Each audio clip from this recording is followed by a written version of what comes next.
બોટાદના underbridge service road વિવાદ હજુ પણ યથાવત છે। આ સર્વિસ રોડ બોટાદની સિવિલ હોસ્પિટલ તરફ જાય છે, પરંતુ રોડની બિસ્માર સ્થિતિના કારણે એમ્બ્યુલન્સ આ રોડ રસ્તા પરથી પસાર થાય ત્યારે સ્પીડ ધીમી કરી દેવી પડે છે।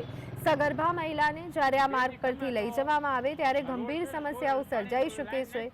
હજારો લોકો આ વિસ્તારમાં રહે છે અને તેમને હાલાકીનો સામનો પણ કરવો પડ્યો હતો। કે જે અંડરબ્રિજનો જે સર્વિસ રોડ બનાવવામાં આવ્યો છે તેમાં ક્યાંક ને ક્યાંક પ્રશ્ન ઉઠવા પામ્યા છે।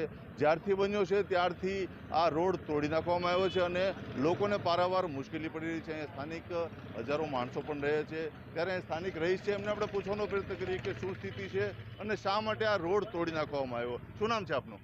મારું નામ સોલંકી અભિષેક છે। આ રોડ ક્યારથી તોડી ક્યારે નાખવામાં આવ્યો છે? છેલ્લા 5 વર્ષથી આ રોડ આના હાલતમાં જોવા મળે છે। એનું કારણ શું? એનું કારણ તો એ છે કે કોઈ પણ અંડરબ્રિજ બનાવવામાં આવે ત્યારે તેના સાઈડના જે સર્વિસ રોડ જે હોય તે જે તે કોન્ટ્રાક્ટરની જ અંડરમાં આવતું હોય કે તે બનાવી દેવાના આવતા હોય, બરાબર છે।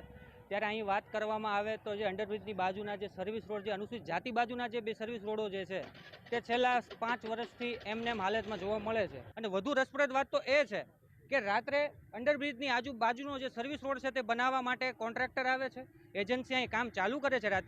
રાત્રે ખૂબ જ મહેનત કરીને રાત્રે 3 વાગ્યા સુધી કામ કરીને, મજૂરોએ 3 વાગ્યા સુધી કામ કરીને મસ્ત મજાનો સર્વિસ રોડ તૈયાર કર્યો। અને એનાથી વધુ રસપ્રદ વાત કરું કે સવારમાં 8 વાગે કે 9 વાગ્યાના ગાળામાં નગરપાલિકાના કોન્ટ્રાક્ટર આવે છે અને કહે છે કે ભાઈ અમે પાણીની લાઈન નાખવાનું તો ભૂલી ગયા છે। તો ખરેખર આ કેટલી ગંભીર બાબત છે। શું ખરેખર પેપર ઉપર રોડ બતાવીને પૈસા ખાલી ઉધારવાનું જ આ નીતિ સરકારે કરી રહી છે? અવારનવાર આ રસ્તાનો વધારે પડતો ઉપયોગ થતો હોય છે।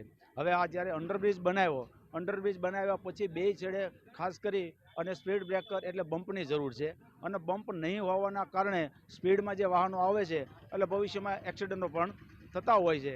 અને જે પુલની જે અંડરબ્રિજ છે એની જે દીવાર છે એ હાલ તુરંત જોવામાં આવે તો 1 થી 1.5 ફૂટની જ છે। આ તૂટેલા રોડ પર અવારનવાર વાહનો પણ પસાર થતા હોય છે। પાછળ સોનાવાલા હોસ્પિટલ કે જે બોટાદની સિવિલ હોસ્પિટલ છે તેમાં વારંવાર એમ્બ્યુલન્સના મારફતે દર્દીઓને લાવવામાં આવતા હોય છે, તેઓને પણ ભારે મુશ્કેલીનો સામનો કરવો પડતો હોય છે। ત્યારે હવે આ સર્વિસ રોડ ક્યારે બનાવવામાં આવે છે અને જો બનાવવામાં નથી આવતો તો શા માટે નથી બનાવવામાં આવતો, લોકો પ્રશ્ન કરી રહ્યા છે। ધર્મેન્દ્ર લાઠેગરા, GSTV।